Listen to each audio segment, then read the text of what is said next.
Welcome to the Food Jawn podcast. I'm one of your hosts, Mills. I'm your man P. What's happening, brother? Nothing. I literally just got home from work, bro.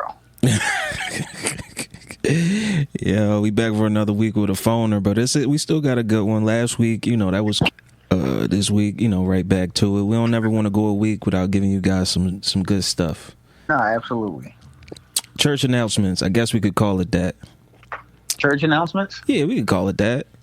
Or the club flyer.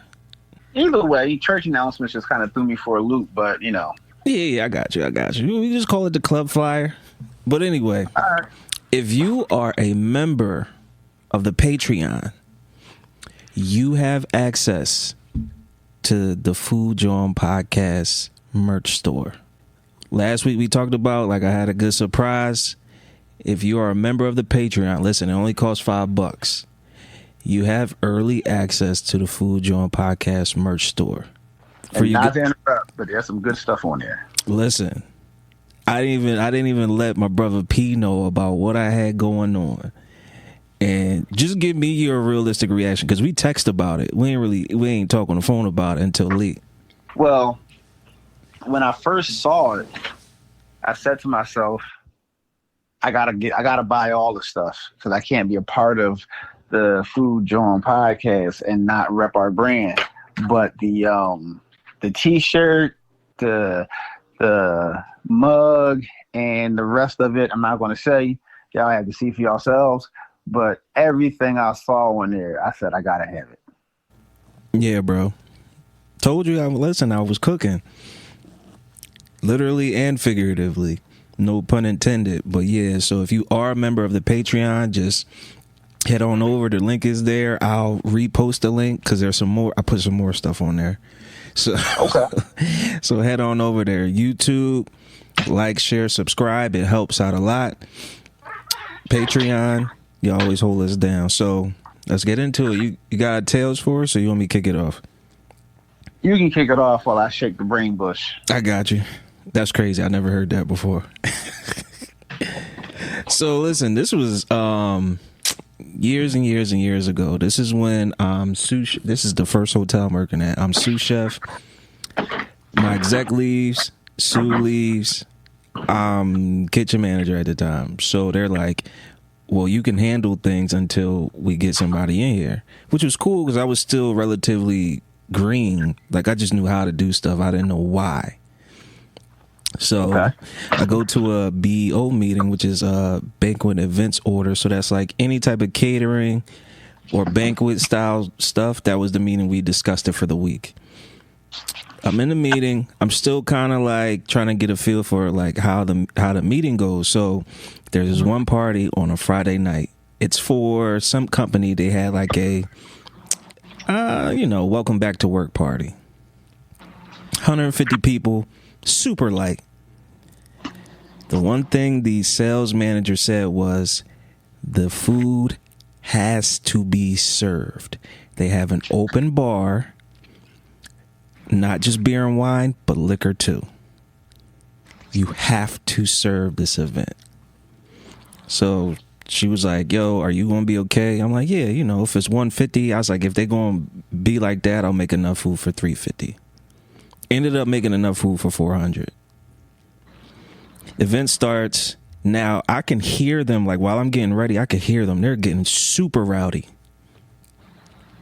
The food and beverage director at the time was trying to save money, so he didn't get enough people to cover a 2-sided buffet.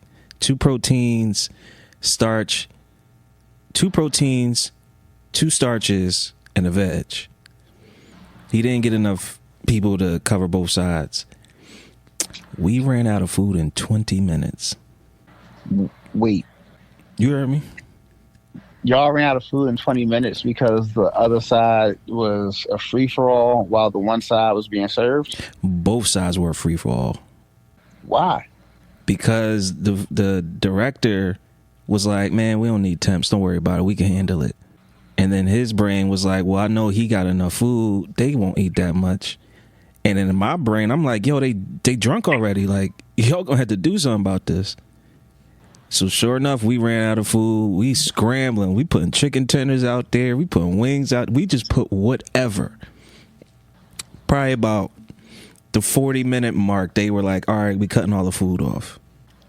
You know? They came back to me, yo, what happened? I said, what you mean what happened? So then they called the in between that 20 to 40-minute mark, they called a catering manager. She was at home. She came in. She was like, I need to talk to you in the office right now. She like, what happened tonight? I said, I did my part. I said, I gave them more than, I said, I doubled what I was going to make. So she was like, are you sure? I said, yeah. This how many? I was like, if each pan is for 25 people, I had about 16 pans of everything except veg. Because, you know, that's just the thing. People don't really rock with veg. I had almost 16 pans of everything. And I said it was gone within the first 20 minutes. So she was like, I just wanted to know the truth. So she left. When I tell you, I don't know why they met, the director and the GM. I don't know why they met in the chef's office. This is the loudest cuss out I ever heard. Like, bad. All because he didn't want to get temps to come in and serve. Mm-hmm. Well, he definitely shit the bed. Real bad. Real bad. It was easily avoidable. He could have even got some of the cooks to come out there and serve. But, you know, it's my tales for the week. What you got? So, mine is similar to that, but mine is still food. Mine was on the personal level and not the work level. Okay. So, I catered a wedding reception, and it was nice. The menu was simple yet elegant at the same time. It was 2 proteins, 2 starch, 2 veg. So luckily for me, I was able to do everything that I needed to do at work. So I took everything up to my job. Industrial kitchens, no better kitchen to do mass production of food in than an industrial kitchen. Hell fucking yeah. One of the greatest luxuries we got. So I go up there, I do everything, cook everything, pan everything up. So all together, now mind you, you know what size little Jeep I have. For sure. All together, I have like 30 pans of food to put in my car, plus equipment and other stuff. So my car was stacked top to bottom. Get to the venue, takes me forever to go up and down, up and down, up and down, unloading all this stuff. I get upstairs. I'm finally ready to set up. I'm setting up. They have a little kitchen area in there that I was able to use, which was right on time. Here's where it gets good. The clients didn't pay the extra for kitchen usage. So I was unable to use the ovens to keep the food warm. So now I'm pissed and I'm scrambling. I'm trying to figure it out. So I said, all right, cool. You know what? Listen, whatever we're going to use first, let's get the water in the chafers. Let's light the sternos. We can keep, because everything was hot in transport. Let's get this stuff, let's keep it warm. Everything else we'll, just use whatever we can and light, sternos or whatever. Just do what we can. At this point, we're playing hot potato. So so I got the main stuff out. I have backup stuff that I'm keeping warm, but the backups are the backups. It is what it is. So as soon as one thing goes out, another thing goes in, try to keep it warm that way. Did it the best I could. Luckily, they ate relatively fast. So there weren't any complaints of food being cold. Right. There were suggestions and constructive criticisms that, next time I need to do a better job at making sure that my food is, warm and hot, and this and the third. And there's nobody's business as to, what took place. I'm not the kind of guy to say, oh, well, if such and such and such and such, happened, this could have been avoided. It is what it is. Yes, sir. Yes, ma'am. You take everything with a grain of salt, the good and the bad. Right. And this is a lesson for anybody that is in this business that comes across, a debacle or an anomaly in what you have going on. Never point fingers. It doesn't do you any justice. It actually makes you look weak, and it doesn't change the outcome of what happened. So, unfortunately, even when it isn't your fault, you just take everything with a grain of salt and just accept things for what it is, because people are always going to be critical of what you have going on, and you just learn from it. And next time, figure out a way to either avoid the dilemma altogether, or if it's unavoidable, just deal with it the best way you can. But that was my dilemma, and I dealt with it the best way I could. Everything still turned out to be fantastic. The clients, they had a great time. Everybody else, overall had a great time. So that's all I could ask for. But that's my tale for this week. That's crazy. But see, you know what though? The fact that you kind of knew what to do and how to maneuver around it, that's kind of what I always say, like, yo, we're in this odd space where everybody got to eat, everybody cooks, everybody thinks they're good or they know what exactly to do. As a professional, you knew how to make it work. Then you got people that just aren't professional, would have had no clue what to do. So kudos to you. So listen, I ran across this article that just happened yesterday, and I wanted to bring it to the pod because we always stress kitchen safety, just working smart. If there's a chance something bad can happen, you want to do all the things to minimize the worst case scenario, right? Right. So listen to this.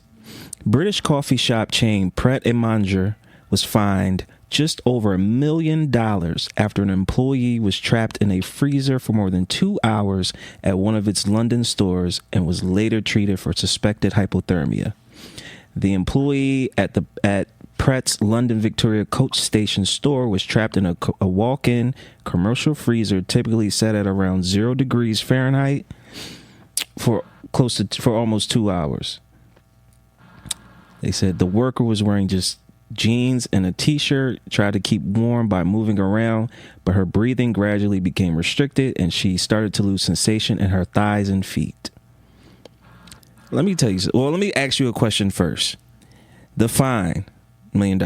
Do you think it was worth it? I mean, do you think that was a good enough fine? No, it should have been more.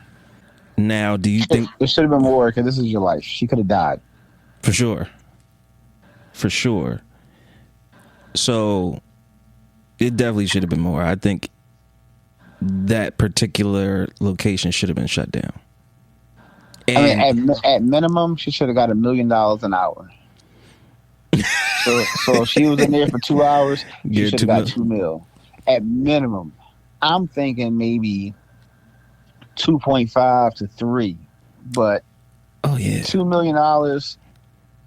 I mean, come on, like, at no fault of her own, she was trapped for 2 hours in a commercial freezer. Now, you already said to the people as you read that it was set at 0.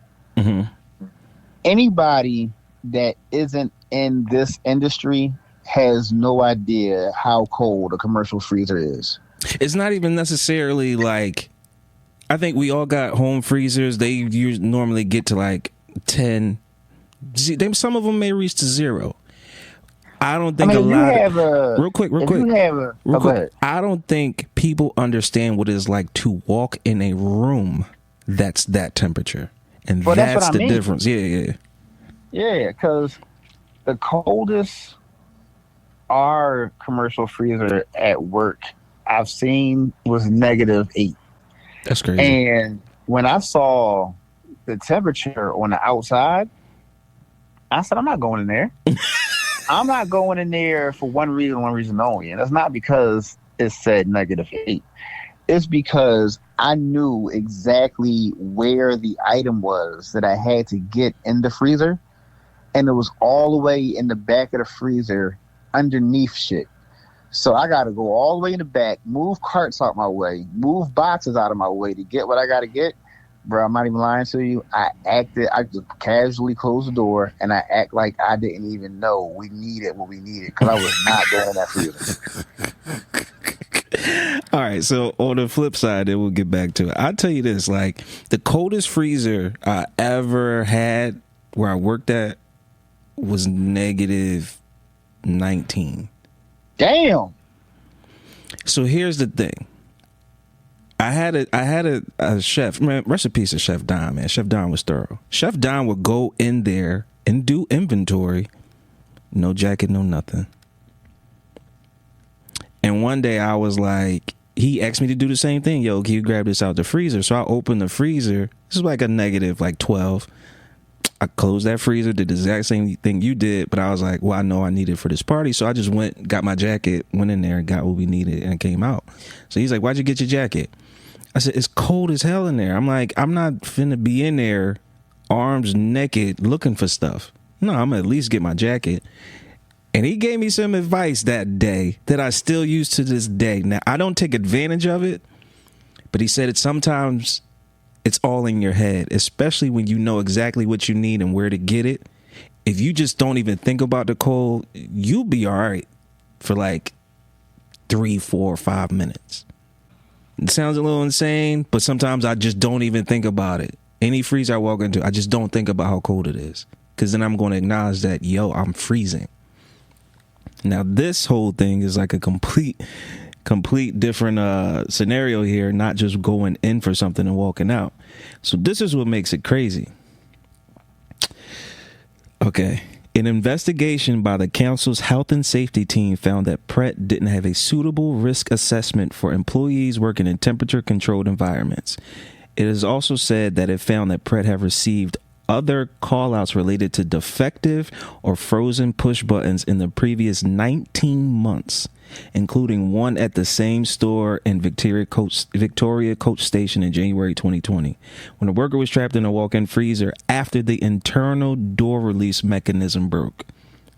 So they got a habit of this, of just not fixing the things that needed to be fixed. Somebody got caught in there already and y'all didn't do your due diligence to like take care of that. Now, the internal, for those of you who don't know, an internal door release mechanism is sometimes it's a knob, sometimes it's a lever. It's on the inside of the refrigerator. If you just happen to get stuck in there, you turn it, it lets you out. So it's not necessarily attached to the door. It just breaks the outside handle off so you can get out. If you see, like, if anybody's ever got the opportunity just to see it and test it out, it's amazing. And it's definitely like the perfect fail safe. What do you go ahead? What you said, it is a perfect fail safe. Yeah, it's like, if you're like, just think about it this way, like if you're locked in your bathroom, just imagine another knob that pretty much breaks the entire doorknob off, and all you gotta do is push your way out. Now, since this has been a common occurrence, what do you think should happen for that specific place or the entire chain? I think that place in particular needs to be shut down, like immediately, and the chain needs a crazy fine. And if the fine that they receive is so detrimental that they end up going out of business because of it, then that's their own doing. But things like that can't go unrecognized. Like you're gambling with people's lives on a daily basis, and you know it, and you still choose not to do anything. Yeah. Now That's mind blowing. True. Now here's where I think it gets a little tricky. You know, we have one here in Philadelphia. Really? Yep. We do. We have one here in Philadelphia. Now, since they're based out of the UK, do you think the US should be hit just as hard? Or do you think it should be treated as two separate things because their standard operating procedures are different than ours? I think it should be held to a different standard. Mm-hmm. Because especially if everything here, and if they have a spot here, then I'm pretty sure they have a spot in other cities. Oh yeah, for sure. Jersey and New York, I know for sure. Yeah, your Jersey, your New York, your LA, Chicago, things like that. Yeah. But if you have a standard operating procedure that you're choosing to ignore, and you do nothing, that's major. That's major. Mm-hmm. But if the standard operating procedure here, and let's just say in the U.S. in general, is being followed to the T, and there's no complaints, no issues, no anything going on, then it's clear that on an international scale, they just cutting some corners. It's like you penny pinch to like you save money like by what, risking lives. Like, okay, well, we'll get to it. Mm-hmm. It doesn't make sense. It does not make sense. And I'm pretty sure as a company, they're well off. I'm pretty sure they're doing good. Whereas though they can just cut the check to just do what they need to do. But now look, they got hit in the purse for $1 million. Yeah. But I feel they might try to structure it. I'm sorry, I didn't mean to cut you off. They might try to structure it where she gets paid out X amount of money over these many years until it's paid off. Because I don't think, not counting their pockets, but most companies, they just don't want to just get hit for the whole balance up front. Because a lot of times, depending on the size of the company and the severity of the penalties in which they have to pay out, it could be detrimental to the business. So, for sure. And then, like, over here, I can't necessarily speak for the UK side of things. Like, I didn't do too much research into their requirements, but over here, everybody has to have a like pretty much like a workman's comp bank. Okay. Where, and this is just smart business. Like, if something happens and you got to pay for their medical bills, you got to pay for their loss of wages due to getting hurt on the job. That shouldn't come from the owners, and that shouldn't come from their pockets. Y'all should already have a separate stash. I think two things I think about what should happen over there. I agree with you. The fine itself was not enough. I would have went 2.53 because I'm gonna fine you 2.53, and just so you know how stupid it is to not spend $300 to get a door fixed. Right. And also too, that girl gets 2.5 to $3 million. This is what they owe you for almost killing you. And you know, a life, you can't put a price tag on life. That's something completely different. But that just was stupid. It was stupid. And so I think they really need to feel it. And this just goes into, I don't know if you remember a couple years ago, there was a young lady, I think this was in Chicago. I don't know, I can't really remember the story, but she walked into a freezer. In the hotel? Yes. Bingo. And they found her frozen to death dead. It's like, come on, like there has to be, and granted, I believe she was like, younger, 19, 20, something like that. They got to make a thing that I can honestly say that I've seen in every place I've worked. if you never worked in the kitchen, you don't understand that that's a fail safe. You have no clue. It just looks. One place I worked at, it glowed in the dark, but there was no signage. Another place, it had it just said fail safe and an arrow. They got to do a better job of making these hazards known, or emergency breaking case. They got to do a better job of broadcasting it better. Because if you really don't know, you don't know. That is true. So, oh man, I'm I'm kind of glad we had to do a phoner, just because I've been super busy, you've been busy, and then that popped up yesterday, and I was like, oh yeah, this is the thing we've been preaching since we started this thing.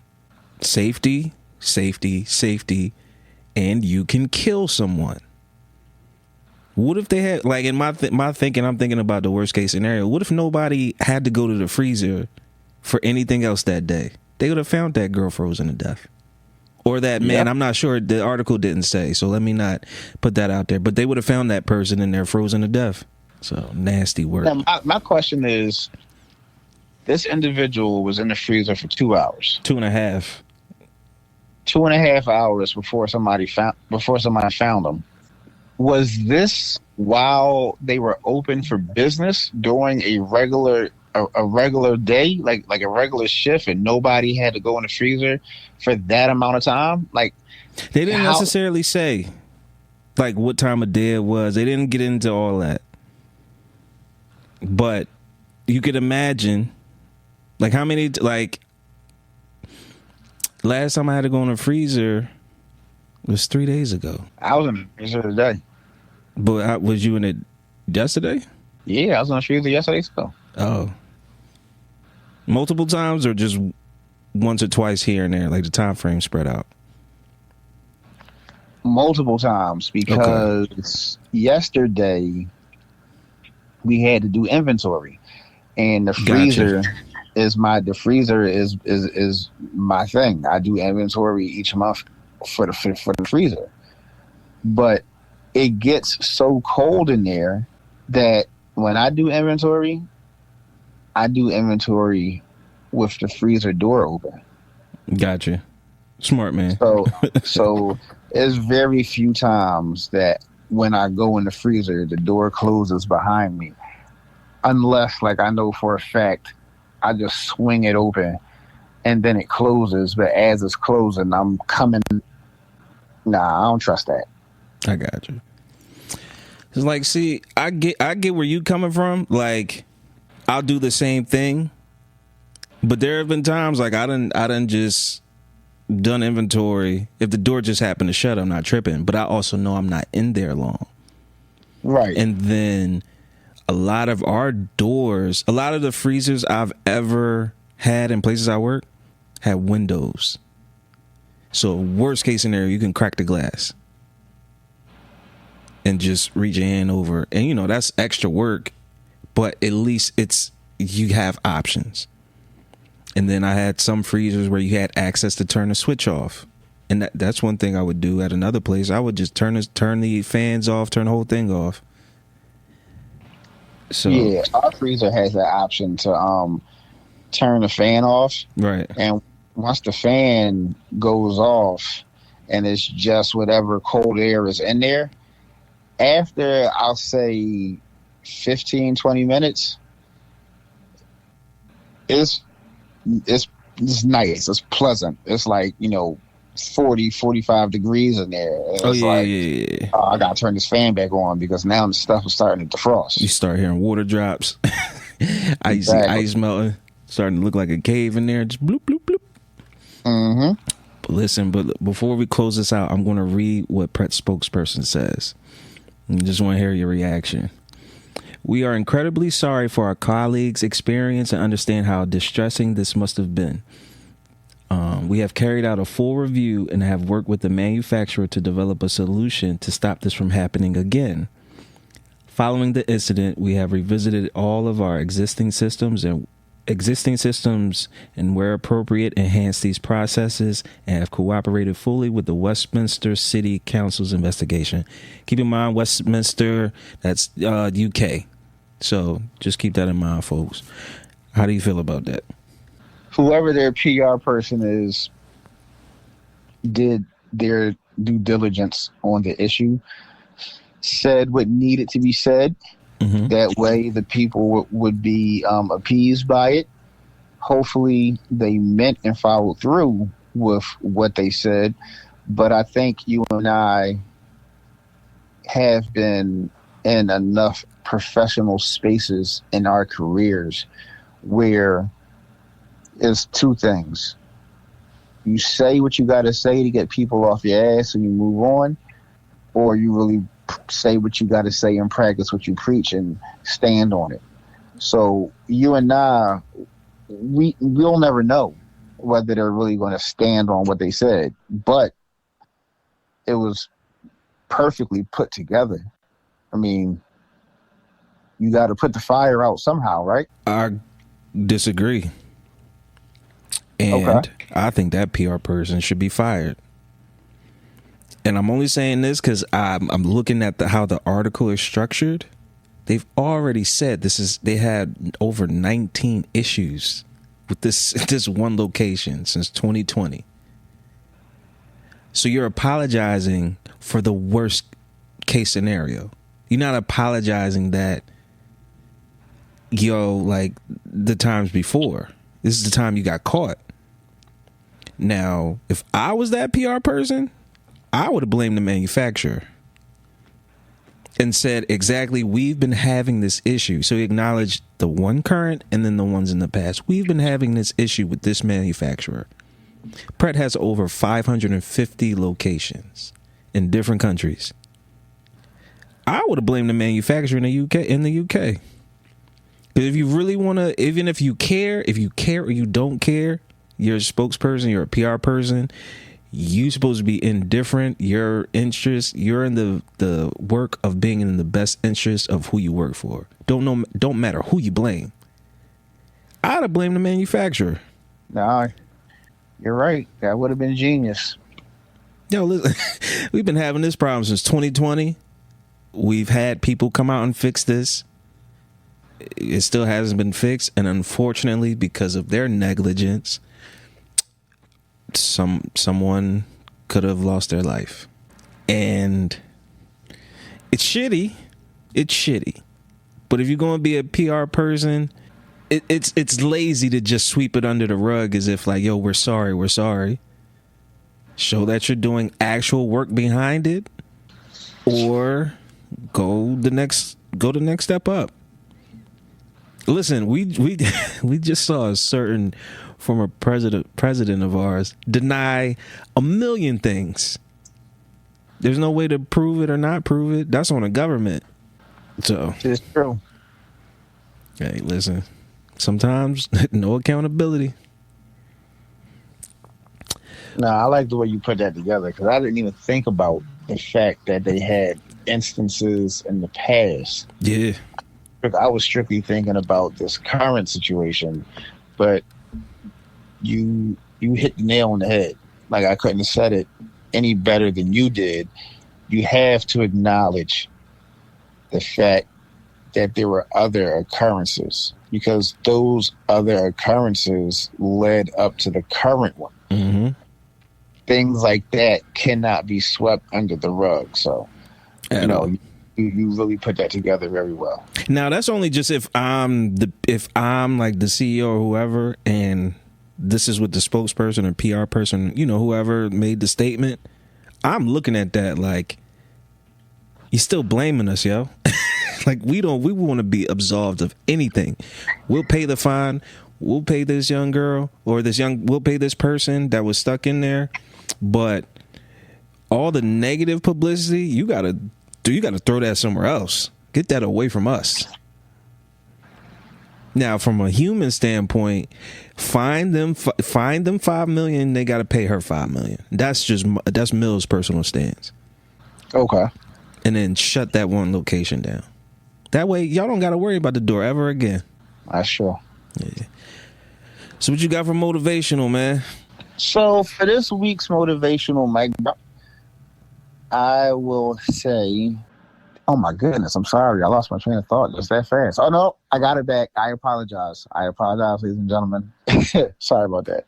No, but this week for motivational mic drop, I would have to say your new season is upon you.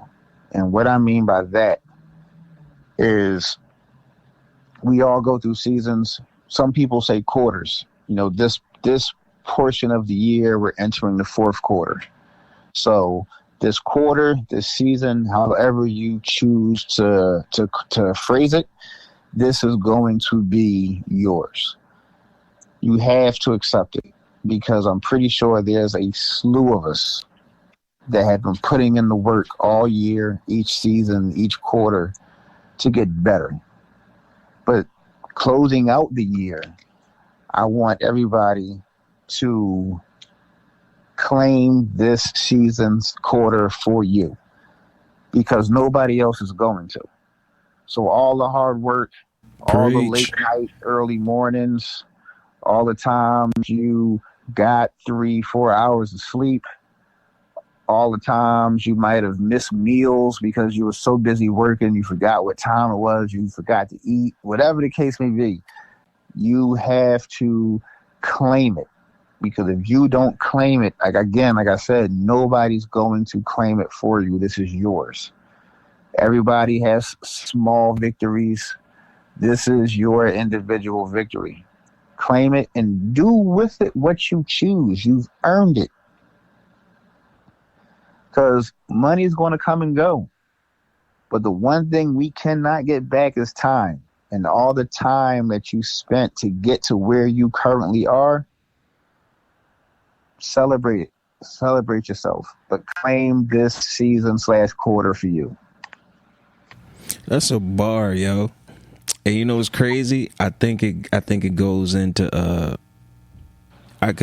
you could put that in with my motivational mic drop. So my motivational mic drop for this week is trust your instinct and your intuition. Never worry about the second thought. It's the first one that means the most. So if you know, as human beings, just like mammals, and just everybody is built with a fight or flight response. If you see something that make you scared and your reaction is to like get ready or to run, that's your first instinct. So just how it coincides with what you said about claiming your season. And little insight, when I started working on the merch, I was like, this is it.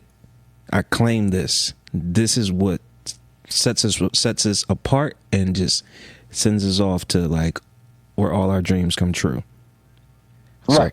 So that was, I didn't worry about what's next, like what if we don't. I didn't think about none of that. My first intuition was like, this is the one.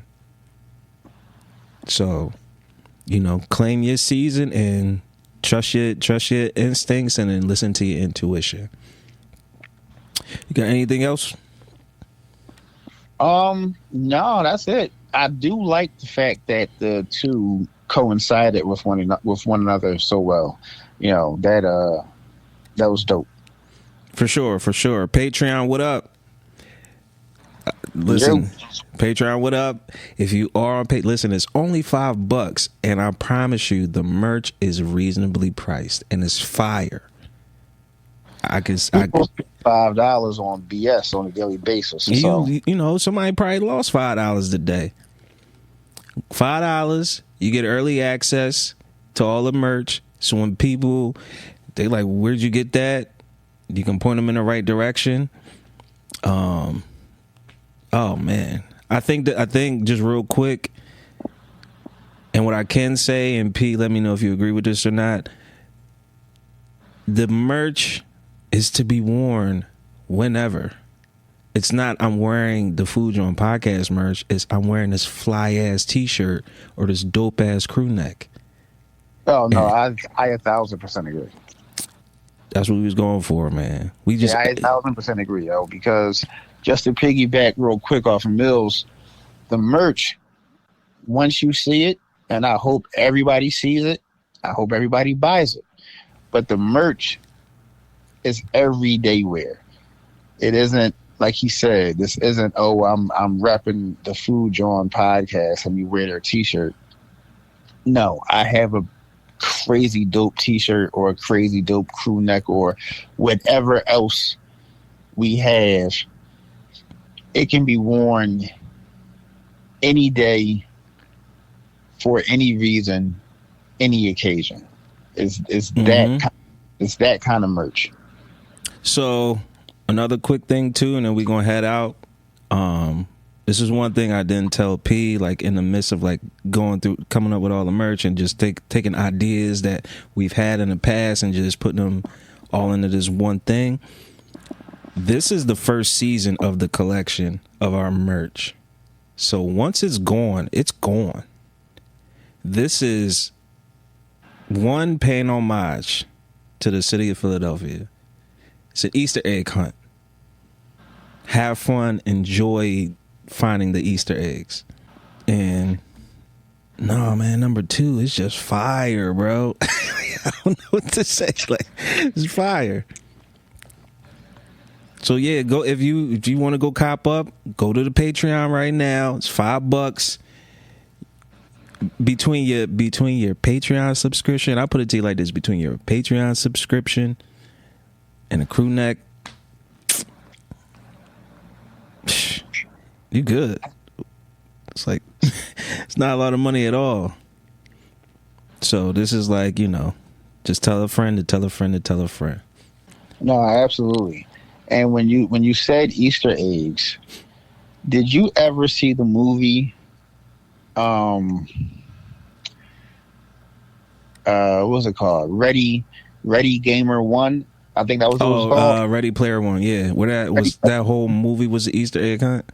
Yeah, that was so good. I love that movie. That movie was so good, bro. That movie on the comm is one of them joints where if I don't have anything to watch, put it on. I'll put it on, and it doesn't matter how many times I've seen it. It's like the first time every time. I saw it in the theaters and I got the Blu-ray. But so just remember, like, this is the first season. We still uploading stuff. Once we'll make a big announcement when everybody has access to it. But the best thing I can tell you is the people that are patrons, they have the longest window to get the first season. And the second season will be something different. Third season will be something different. These are capsule collections. Like, they're here for a moment. This is the first iteration of it, so this will be the longest window where you can get this stuff. But everybody that's a patron on our Patreon at the Food Jawn Podcast, they got the longest window because the store is not even open to the public yet. So, Patreon, salute. YouTube, like, share, subscribe. Please spread the word, spread the word, spread the word. If you are on YouTube or any Apple Podcast, Spotify, if you're on there and you're listening, Amazon Music, iHeart, if you're on there listening, you want to jump the line, become a patron. There you go. So, once again, I'm your host, Mills. I'm your man, P. Love, peace, and chicken grease.